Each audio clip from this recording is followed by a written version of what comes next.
Tingnan natin.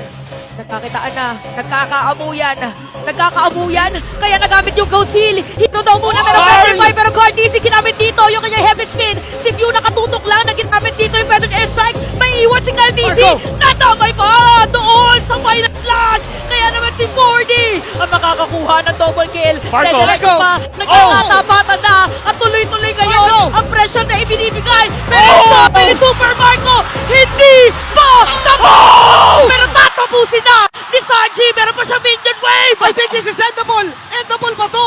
Pag nasa gitna yung minion wave, Tapos tapos 20 na ata. seconds. It's over. Sanji